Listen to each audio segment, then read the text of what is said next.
ତ ଶାସ୍ତ୍ରରେ ବର୍ଣ୍ଣନା କରାଯାଇଛି ଭୁକ୍ତି ମୁକ୍ତି ସିଦ୍ଧି କାମୀ ସକାଳେ ଶାନ୍ତ କୃଷ୍ଣ ଭକ୍ତ ନିଷ୍କାମ ଅତଏବ ଶାନ୍ତ। ଭୁକ୍ତିକାମୀ ମାନେ ଯେ ସଂସାରକୁ ଭୋଗ କରିବା ପାଇଁ ଆସନ୍ତି, ବିଶେଷ କରିକି କର୍ମୀ ଲୋକମାନେ।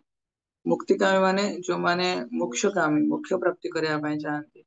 ଆଉ ସିଦ୍ଧି କାମୀ ଆମେ ଜାଣିଛେ ମାନେ ଅଷ୍ଟ ସିଦ୍ଧି ଇତ୍ୟାଦି ପ୍ରାପ୍ତ କରିବା ପାଇଁ ଚାହାନ୍ତି।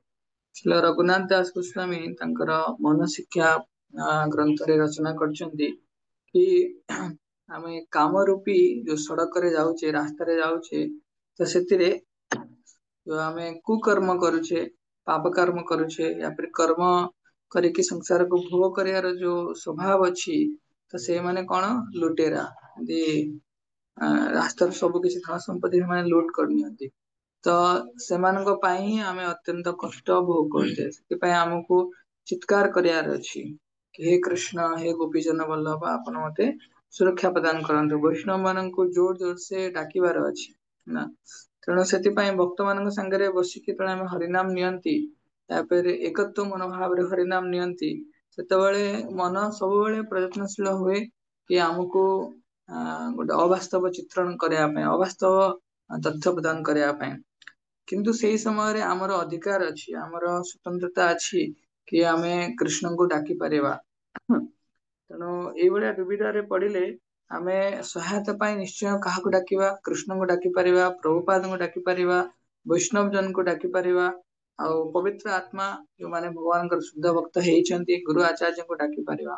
ପ୍ରଭୁପାଦ ଯେତେବେଳେ ଦୀକ୍ଷା ଦଉଥିଲେ, ତ ସେତେବେଳେ ପ୍ରଭୁପାଦ ଦୀକ୍ଷା ଲେଟରରେ ଲେଖୁଥିଲେ କୃଷ୍ଣ ସୂର୍ଯ୍ୟ ସମ ମାୟା ହୟ ଅନ୍ଧକାର, ଯାହା କୃଷ୍ଣ ତାହା ନାହିଁ ମାୟାର ଅଧିକାର।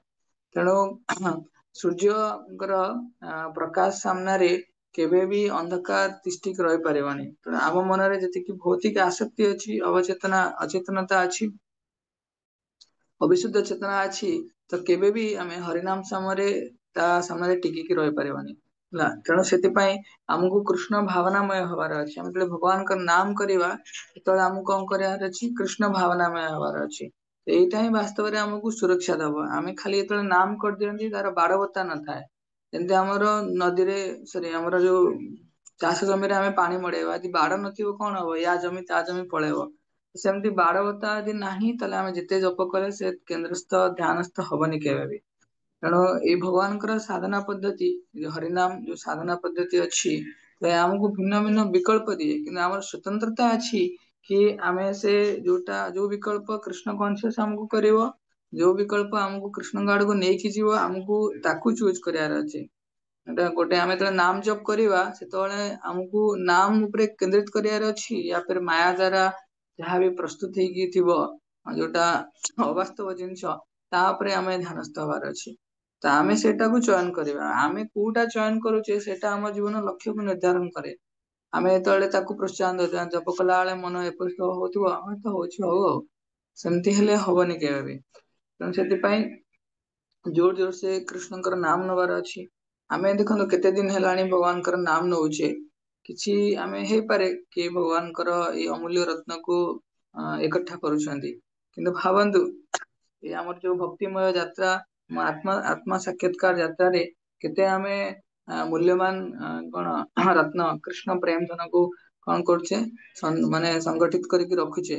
କିନ୍ତୁ ମାୟା ରୂପୀ କଣ ସେ ଯୋଉ ଲୁଟେରା, ସେ ଆସିକି ସେ ଧନକୁ ନେଇଯିବ। ତେଣୁ ଏଇଟା କେବେ ବି ଆମେ ସହ୍ୟ ନ କରିବା ଦରକାର। ପ୍ରତ୍ୟେକ ନାମକୁ ଧନ ବୋଲି, ସମ୍ପତ୍ତି ବୋଲି, ଜପ ସମ୍ପତ୍ତି ବୋଲି ଆମେ ଭାବିଲେ ତାକୁ ସୁରକ୍ଷା କରିବା ଦାୟିତ୍ୱ ଆମକୁ ନବାର ଅଛି। ନହେଲେ ଆମେ ଏତେ ଦିନ ମାଳା କରିବା, କିନ୍ତୁ କିଛି ବିଶେଷ ହବନି। ଭଗବାନଙ୍କୁ ଡାକିବାର ଅଛି ନା, ଅଭିନ୍ନତମ ନାମ ନାମିନ। ତେଣୁ ଭଗବାନଙ୍କର ନାମ ସାମ୍ନାରେ କୌଣସି ଭୌତିକ ଆସକ୍ତି, କୌଣସି ଅବିଶୁଦ୍ଧ ଚେତନାର ପ୍ରସ୍ତୁତ ହେଇଥିବା ଅବାସ୍ତବ ଛବି ଟିକିକି ରହିପାରିବନି। ସେଥିପାଇଁ ନିଷ୍ଠାପର ଭାବରେ ଆମକୁ ଭଗବାନଙ୍କ ନାମ ନେବାର ଅଛି। ଆଉ ଯିଏ ଯେତେ ଭଗବାନଙ୍କ ପାଇଁ ନାମ ପାଇଁ କ୍ରନ୍ଦନ କରିବ, ସେତେ ତାର ଏ ଭୌତିକ ଆସକ୍ତିର ଯୋଉ ଲୁଟେରା ମାନେ ସେମାନେ ଗାୟବ ହେବେ। ତେଣୁ ଆମେ ଏତିକି ଶ୍ରବଣ କରିବା ଆଜି କି ଆମେ ନାମକୁ, ହରିନାମକୁ ମାନେ ବହୁ ମୂଲ୍ୟବାନ ଜିନିଷ, ଯେହେତୁ ତାକୁ ସୁରକ୍ଷା ଦବା। ନହେଲେ ଆମେ ସବୁଦିନ ପର୍ଯ୍ୟନ୍ତ ଭଗବାନଙ୍କର ନାମ କଲା ସତ୍ତ୍ୱେ ମଧ୍ୟ ଆମର ଆସକ୍ତି ଟା ବଜାୟ ରହିବ ନା। ତ ଦେଖନ୍ତୁ, ଆମେ ସମସ୍ତେ ନାମ କଲା ସମୟରେ ଏଇଟା ମନୋଭାବ ରଖିବା କି ନାହିଁ, ନାମ କଲା ସମୟରେ ଅଲଗା କୌଣସି ଜିନିଷ ନାହିଁ, କୃଷ୍ଣଙ୍କର ନାମ ସମୟରେ ଅଲଗା କୌଣସି ଜିନିଷ ନାହିଁ, ଏକ୍ସକ୍ଲୁସିଭ ଡିଭୋସନାଲ ସର୍ଭିସ କୁହାଯାଏ। ଐକାନ୍ତିକ ଭକ୍ତି, କେବଳ କୃଷ୍ଣଙ୍କର ନାମ ଶ୍ରବଣ କରିବା। ଠିକ ଅଛି, ହରେ କୃଷ୍ଣ। ବୈଷ୍ଣବ ପ୍ରଣାମ କରିବା। ବୈଷ୍ଣବ ମାନେ ବାଞ୍ଚା କଳ୍ପତରୁ ସଦୃଶ, କ୍ଷମାଶୀଳ, ଦୟାର ସାଗର ଏବଂ ପତିତ ଜୀବଙ୍କର ଉଦ୍ଧାରକାରୀ। ଦୈନନ୍ଦିନ ଜୀବନରେ ଜ୍ଞାତ ବା ଅଜ୍ଞାତରେ ଯଦି କୌଣସି ସାଧୁ ଗୁରୁ ବୈଷ୍ଣବ ନିକଟରେ ଅପରାଧ ହୋଇଥାଏ, ପ୍ରାତଃ ମୁହୂର୍ତ୍ତରେ ସେମାନଙ୍କ ଚରଣ କମଳରେ କ୍ଷମା ପ୍ରାର୍ଥନା ମାଗିବା ଉଚିତ। वञ्चाकल्पतरुर्भ्यश्च कृपा सिन्धुभ्येव च पतितानां पावनेभ्यो वैष्णवेभ्यो नमः। अनंत कोटि वैष्णव वृंद की जय। नामाचार्य श्री हरिदास ठाकुर की जय। वैष्णव ठाकुर श्री प्रभुपाद की। हरे कृष्ण।